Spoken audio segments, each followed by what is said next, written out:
Titans. How to kill them. Welcome, gentle listener. I am Baldermort, your faithful servant, and I wish to introduce you to the forces, factions, and finding out in the Warhammer 40k setting, the grim darkness of the far future, where there is no time for peace. There is only time for war. If you wish to see the channel flourish and possibly take on bigger topics and get better resources, then like and subscribe, but also consider joining our Patreon or throwing a one-off tip in the form of a super thanks, if indeed I've earned your bounty. In the grim darkness of the far future, there are monsters and demons of every stripe, every power level, from vague poltergeists to those who can suck the souls from an entire star system. Whole species that were genetically concocted with no other purpose but to wage war. Devices that can turn off stars. Beings that can rewrite reality with a wave of a hand. In the terrible age of the Imperium and subsequent era Indomitus, there is nearly every sort and caliber of threat to humanity. And they bask, watching the realm of mankind with avaricious eyes. But the Imperium is not without its defenders, as we know. From the lowly conscripts of the Astra Militarum, the Imperial Guard, all the way through to the genetically enhanced post-humans of the Adeptus Astartes, the Space Marines. All of the way up to the cream of the crop, the tip of the top. And there we find the two pillars of power that are above all. The golden warriors of the 10,000. The Emperor's first created and most ardent warriors. His personal guard, the Adeptus Custodes. They are the very pinnacle of his genecraft. Knowledge harkening back to before Old Night. The period before the Age of Strife. The era known as the Dark Age of Technology. The other half of the pillar are equally antique in their origins, if not even more so by quite some margin. For although the knowledge to make the Custodes was born in that era, they are not direct products of it. This cannot be said of the second group, the god engines of the Collegia Titanica, the legions of Titans. I already have entries concerning these vast and deadly ultimate weapons of war, links in this video's description of course, and I will definitely make deeper dives into them in the very near future. That said, I will, for once, assume that you know the basics, are familiar with the Titans and their dire power, so we can get onto the main thrust of this entry. But let us digress for one moment concerning the import of them and how I do not, in fact, treat them with the reverence that seems to be so prevalent amongst my peers, and certainly amongst those who are new to the setting.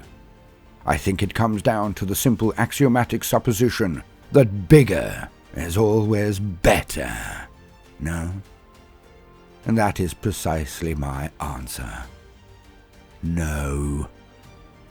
Oh, it is so easy to be enamored with the inarguable power of these gargantuan colossi. I am certainly not immune to their allures. They are not called gods of war for nothing. Yet, as with everything and anything, there are so many trade-offs. To create a single Titan represents an expenditure of resources both base and intensely rare, also time, knowledge and effort in a quantity that makes them utterly preclusive for anything but a galaxy-dominating empire. Luckily, that the Imperium of mankind is exactly that. Even so, the creation of new Titans is a feat that is near unsustainable in significant numbers. And this is where the first of the many rubs comes into play. For the Titan legions are so aware of their own rarity, so defensive of their own rights and purviews due to one inarguable fact. There is no commander who would not want the assistance of a legion of Titans at his beck and call. Thus, they can be preening and self-absorbed, ignoring all but adversaries of their own size and stature. Worse, they can simply pack up and leave any battle, world system, or even campaign if they feel their losses are too high. irrespective of their retreat meaning outright defeat of the remaining forces of humanity. Because everyone wants the assistance of the Titans. So if they fail to win here, they can simply do it elsewhere to cover the blemish in their pride. But that does little for those they derelict in their duties. Few, even of the Inquisition, will attempt to force the hand of a princeps, let alone a mere general of the Astra Militarum or abbess of the Adeptus Sororitas, as they are under the control of the priest of Mars, the Adeptus Mechanicus, even a cardinal of the Imperial Creed, a veritable prince of the Ecclesiarchy, cannot hope to sway them with the promise of paradise at the Emperor's side, nor the eternal hell of the God Emperor's scorn. For they see him as the Omnissiah, and have an entirely different relationship with him altogether. Now many will tell you that Robute Guilliman's ancient diktat that all segments of the Imperial armies were to be separated means that the Collegia Titanica must request transport by the Navis Imperialis, the Navy. Yet, is this even semi-accurate anymore? Was it ever? For the cult Mechanicus have their own exploratory fleets, vast armadas sweeping through the darker corners of the galaxy, perpetually on the hunt for lost technologies of the past. The legendary sum and total of humans' ancient zenith, all in the one item, the missing standard template constructs or constructors. They do not request anything from the Navy. They do not need to. And by the same token, the fleets now under the command of Belisarius Cawl that attempt to duel with the Necrons across the galaxy, and specifically in the newly formed Parad Nexuses. I am quite sure they do not discuss their intent, nor require assistance from the Navy either. So the claim that the Titans cannot march without the Navy is quite clearly bunkum.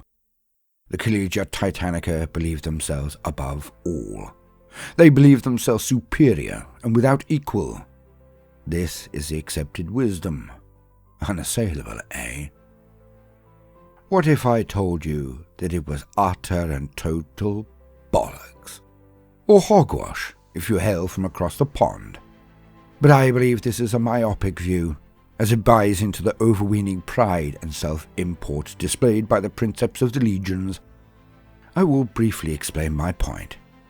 The galaxy was dominated during the Great Crusade, and it was done so by Space Marines. The Emperor unified Earth, now called Holy Terror, in his unification wars.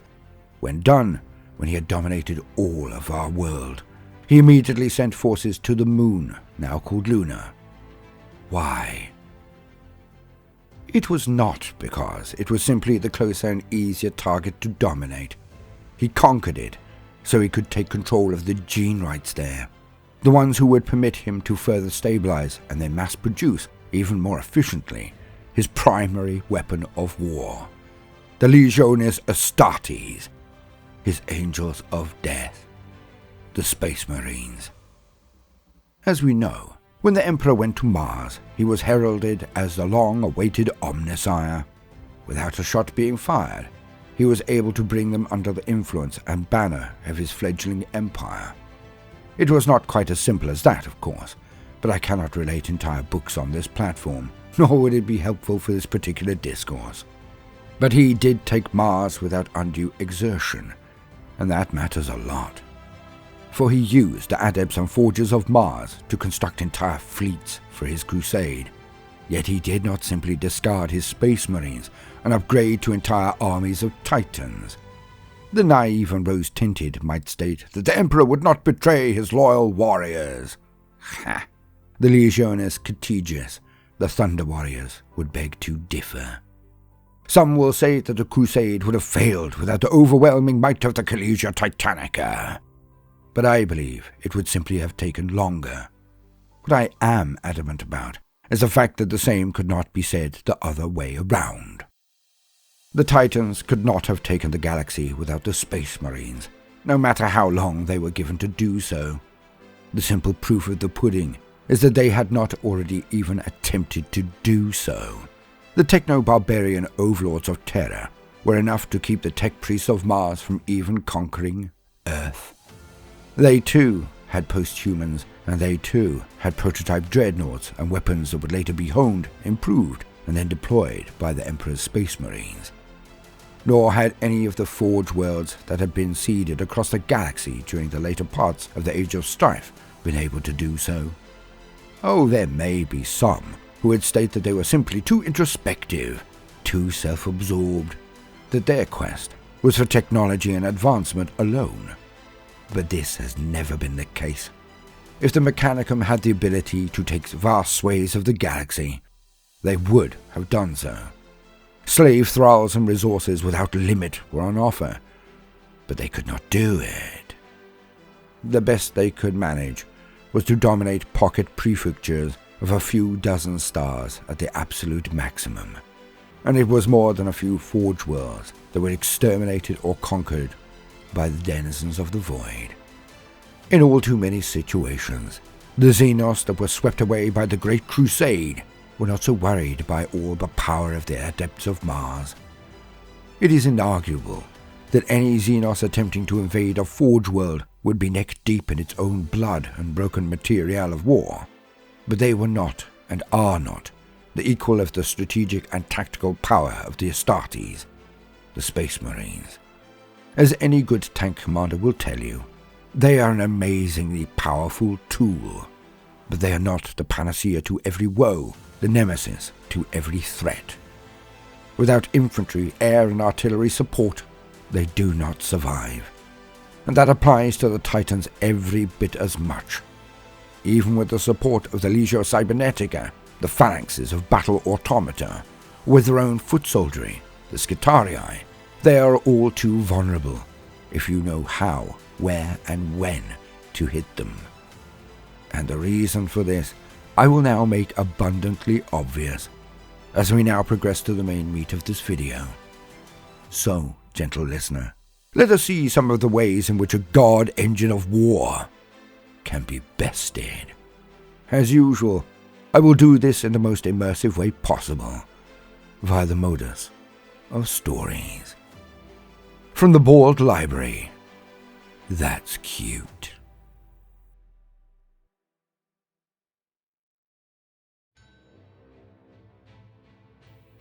Two Herculean Titans strode across the plain towards the black obelisks, newly risen from the desert sands. Each footfall of the mechanical colossi took them hundreds of paces of a normal man, displaced tons of the sands beneath their metallic tread. The sheer width of their feet gave them a stability that belied the shifting dunes that usually made traversing the desert so hazardous and ponderous. As their robotic lurching gait ate the distance, they powered up their void shields. Bubbles of multispectral gravitic energies erupted out from both Titans, covering them in a swirling pattern of light and dark twisting hues. Nothing short of an orbital bombardment could pierce these shields. Nothing. Cryptic Zamazduz, the elusive annihilator of the Rashnak, enslaver of the Knib, looked on from his command barge. If he still had organic eyes, the lids would be half-mooned in a look of languid sardonic demi-interest. Nothing shocked him these days, not since the slumber. But then, nothing truly engaged him anymore either. He slowly circled his necrodermis left foot attached to the leg crossed over his right knee. His metallic digits drummed on the arm of his throne. Nemesor Kapatush had entrusted this region of the awakening to him. He was torn between permitting the ungainly hulks to get within range of their primitive weapons, or just exterminating them forthwith. His curiosity got the better of him. The Titans raised their weapons. Zamazduz glanced at the chevrons on his screen and absorbed the information. A full record of their power spikes, their levels, origin, and concentration. Both Titans shot out enormous balls of plasma that sailed towards his outer picket monoliths. If Zamazduz still had lungs or need of breath, he would have given a deep sigh. The energy transfer was pitiful, its Genesis reactors little more than toys in the hands of children. The plasma balls slammed into one monolith, half melting the outer armor, but not penetrating fully. The volley from the second Titan sailed wide, as its target monolith floated into the air and hovered to its right. Zemazdos could have summoned a squadron of doomsday arcs. He could have activated a phalanx of doomstalkers he had secreted away in the dunes for just this sort of interruption. He could have unleashed a swarm of locust destroyers to slowly wear down the lumbering metallic bipeds. He could have brought up his Seraptic heavy constructs and gained a few seconds of entertainment, watching them tear both interlopers apart with their synaptic obliterators. But that would be too easy. Zemazdos ordered his 2 mindless pilots to take his barge into the skies, just in case, as he erected a weave shield that would confound the sensors of the assailants. He now unfolded his legs and sat forward, concentrating on his displays. It was not much of a challenge, but he did so enjoy a deed well done. With a flicked control, he sent orders to the outer monolith, and 5 lifted into the air and sped towards the oncoming Titans. One he ordered to slow, and it was struck by these balls of plasma, melting it so badly that it crashed into the sands. But it was made of necrodermis. It would repair itself in short order. The readings he concentrated on most were the strange patterned fields that they had erected. One monolith closed, and its particle whip unleashed on the Titans, yet that did nothing to the shielding. Zemazdos then nodded, so much like Eldar technology, but more brutish. The wefts and weaves of reality were not being coaxed into obedience. The rules of physics were being smashed through sheer energy output and ignorance. Zemazdos gave very specific instructions to each monolith, and then leant back, disappointed. Despite how slow the monoliths were compared to nearly anything else under his command, they easily evaded most of the shots from these Titans, only one more being melted. The others now struck with their Gorse fluxes and flares. He had given them the exact positions down to the nanometer. When their fire converged on the precise spot, they caused a feedback loop in the void shields. Only one spot in the entire overlapping array, but he had discerned it immediately. Child's play. Small explosions erupted from the Titans as their generators blew under the strain, and the shields went down. Then the monoliths fired their antimatter particle beams directly into the centers of the Titans, exactly where their engines lay. None of the monoliths escaped the detonations, as the plasma engines of the Titans gave off the yield and devastation of a small nuclear bomb. Zemazdos made a note of the confrontation for future reference. If the younger race's weapons were all this primitive, he would miss the Eldar, and this new era may turn out to be deeply tedious.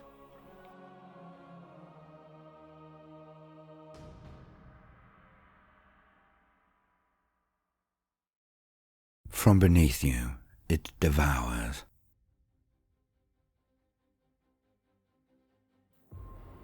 We stand. There are 3 of us in this place. My Caedus Innumerabilis, and Soluta Era, and Fortis Neniam. Mine is a warlord. The other 2 are reavers. Before us are lines of Astra Militarum, our own Skitarii arrayed at our feet. We cannot move from this location, so they must defend us as we defend them. It has been hours, but we know they are coming. Then the clouds appear on the horizon. There is not enough precipitation on this world to form such things. The skies darken with their winged horrors. Below that, a wave of flesh and teeth and claws from one end of the horizon to the other. Bodies innumerable, all driven by the one urge, the one mind, so they say. To eat, to kill, to defeat us. I instruct my Moderati to lock our carapace weapons on the skies. Fire belches from them, and the clouds begin to fall to the ground as massive plumes of fire erupt amongst them. I level my arms and fire the Volkite destructors. Heat rays scour the ranks before us on the ground. Thousands of bugs vaporize as I scythe the front ranks again and again. Solutra Ira and Fortis Nenium fire their volcano cannons. We reap and reap. Our weapons harvest so much that they cannot close with us. Each volley from our holy armature causes the ground to turn to lava, forming thick rivers that the bugs dive into and burst into flames, but cannot pass. We can do this all day. Perhaps we will have to. The clouds from above are but small winged things, no larger than a ratling. There are some larger beasts, but our carapace weapons burn those away with missiles and fire. The smaller ones slam into our shields, and it is like driving a rhino through gnats. They burst and fizzle. They cannot harm us. But it is then that I feel something is wrong. The Skitarii are disconcerted. They shuffle. Then they begin to fall. Not through claw or bolt. It is as if they cannot stand properly. Then even I feel it through the mighty legs of my metal body. There is a tremor in the ground, then eruptions. We continue to fire out at the swarm, but pandemonium breaks out beneath us. Worms with massive jaws burst from the ground, tearing into my Skitarii, gulping down entire squads. Then, from the holes created by these sizable worms, tunnels, a landslide of limbs and teeth appear. These things are pale and haunting, wiry, like minuscule nightmares given flesh. They are tearing our defenders to pieces. We cannot stop firing at the horde. I raise one leg and stamp down. I hope I kill more worms and horrors than my own men. I do so again with the other leg. Solutra Ira and Fortis Nenium do likewise. But it is too late. I can feel them. They are digging their claws into my armor and pulling themselves up my body. I am the warlord. I can feel it all. How? Such small things. How can they puncture my armor? How? There are so many of them now. My moderati look to me in panic, firing at everything they can, but cannot fire on ourselves. I vent steam and it scalds many. I vent plasma out of our energy, and it slays many. But there are more. They are never ending.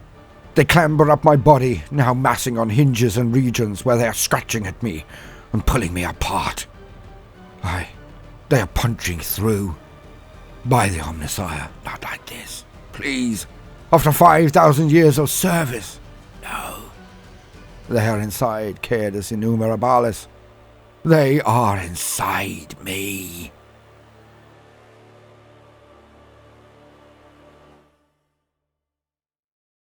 Enough darker. Big Meg Slobber Slugger's mouth dropped open, and an avalanche of gobsquigs dropped out. He was in awe. He was in love. He was witnessing what he could only call the closest thing to enough darker he had ever witnessed in all his years. Now most had laughed at the merest concept of enough darker, and Slugger had always guffawed with them. But now it was right in front of him. Oh, he had heard of a gargant, but never actually seen one. The biggest, most orky thing he had ever witnessed before was a Gorkanaut, which was, indeed, quite shooty. But this, never in his wildest dreams did he imagine he would witness such glory, such sheer shootiness, almost endless darker, the kind one dreams of, yearns for, but can never believe actually exists, until now. The only downside was that it was not coming from a proper orky source. Now Slugger had heard the ruckus from a few miles away, had jumped up the side of the valley to take a shufti at what was creating such magnificent booming noises, and he was not disappointed when he clapped eyes on it. A huge Humi walker, unleashing carnage across the entire valley basin. The thing itself must have been at least some times bigger than a Gorkanaut, and where a chopper or sticker could be, it had two huge long shooters. They were easily the size of a Ducker jet, with many barrels that rotated and dished out enough Ducker. Well, that was it. It was enough Ducker. Where the shooters pointed, everything died. Not just Orkies, but trucks, gun wagons, bone breakers, dragsters, death dreads and killer cans, which was especially funny to watch as the wee grots were splayed to the winds. Wherever the big Hume Walker pointed its arms, the Ducker was like a tsunami of total destruction, and Slobber Slugger could do naught but watch enwrapped. Well, until he finally worked out that the Walker was swiftly running out of targets, and this even slight deviation from his wide-eyed lollygagging broke his transfixed stupor. I mean, there was nothing so truly hilarious as watching massive Ducker do Gork's work, but it did now occur to Slugger that he really ought to step up a bit. These were Orkies that were getting blasted after all. Slugger, being a big mech, now bellowed down into the valley he had come from. He was right good at shouting, so he elicited a swift response from his lads and grots. They all came up and were equally ensorcelled, until he bashed a few over the noggin and bawled his orders. The grot, they would be his answer to the Hume Walker, and if he played this right, by Mork, there might be some looting to be done afterwards. The wibbly shields around the Walker flared every now and again when one of the remaining Orkies in the valley shot at it with something big, and Slugger was in luck, for a large group of mega cannons and tractor cannons were now doing their best to bring the Walker down. Fat chance, thought Slugger, but the shields on the Walker were indeed flashing more often and looking a bit more wobbly than wibbly now. With a determined grunt, Slugger raised his weapon and was matched by a full lot of his mechs, every last one of them. When the cannons fired again, when the shield was at its weakest, Slugger yelled to order, and every last mech shot with their weapon. Lines of blue energy slammed out of their position and struck all over the Walker. Many stopped at the shields, and the blue lines converted into green mush stains that sizzled, as a few thousand grots were teleported straight into the void shields. Yet many lines passed straight through and struck the main body and legs of the Walker. The runt herds were bashing and pushing, and the grots and the snots were sent through the shock attack guns and directly into the Hume Walker. As he had not told his men to stop firing, as he had no intention of missing out on the fun an overcharge can create, it wasn't long before some of his Orkies' weapons exploded in their hands and left a pair of smoking boots where a mech once stood. Slugger had finally lost more than was amusing, and so lowered his hand and shouted for a stop. The guns on the Hume Walker had also stopped firing a few seconds before. Its legs had shifted, and it seemed like it was going to retreat, but then it just stopped. Slugger wished he could see the thousands of snots rampaging through the Titan. Now that would be a laugh. Then the Walker began to glow. Although Slugger would have loved to see it up close, he rolled down the valley side and away from the emergency self-destruct that transformed the Hume Walker into a mushroom cloud that nearly touched the heavens. There would be nothing to loot today, but, thought Slugger, this was no time for moaning. The Humes might have more Walkers.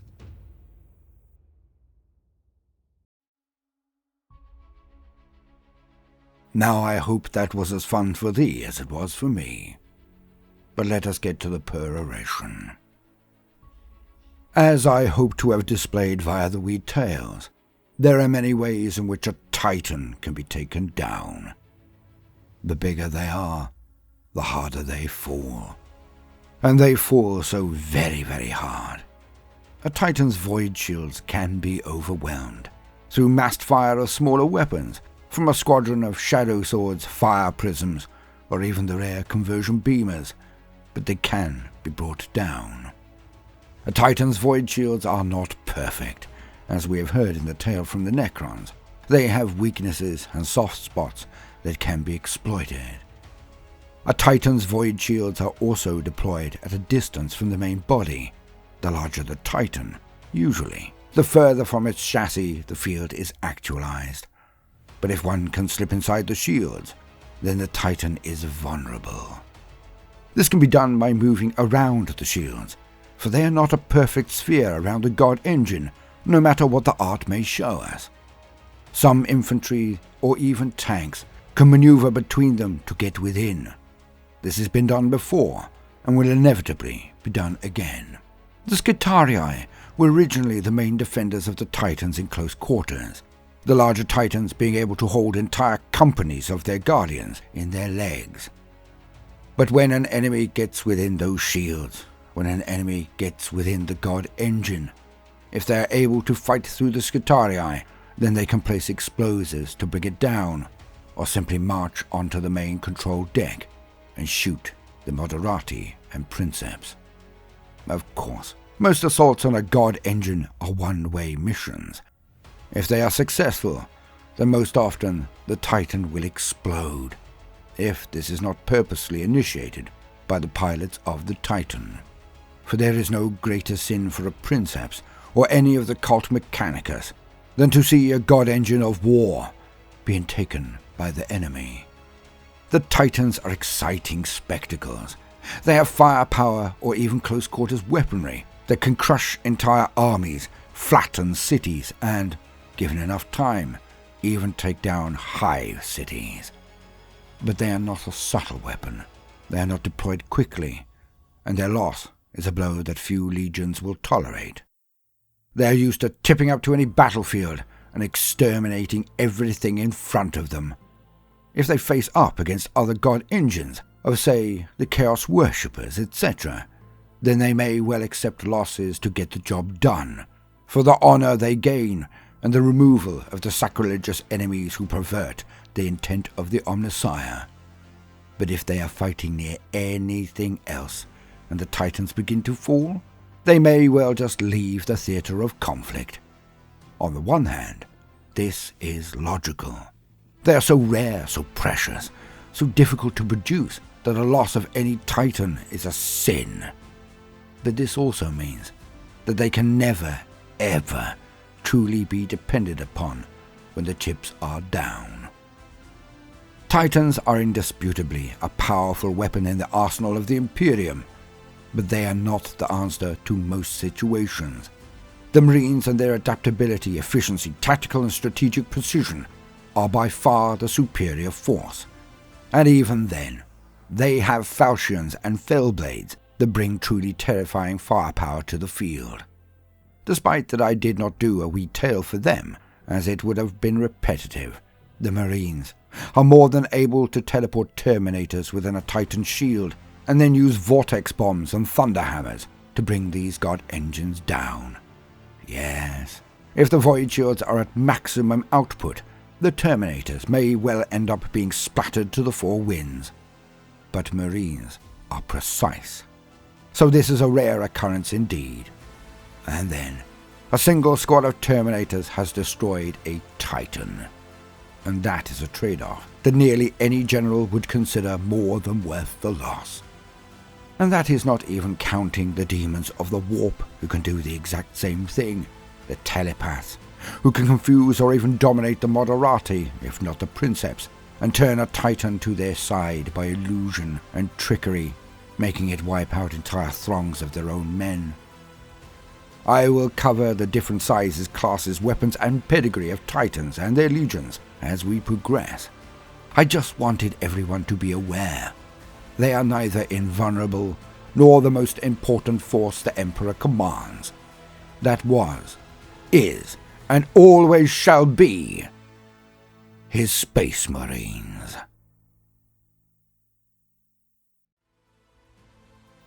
I have been Baldermort, your faithful servant. Like and subscribe, tip if I've earned your bounty. And if you like my tales, then do check out our other channel, Living Mythology, links in this video's description. I honestly believe it is most often my best work so far, and that of Lightbringer, my daughter. But with that said, And most importantly of all, no matter what you do today, do try to make some time for fun. Toodaloo.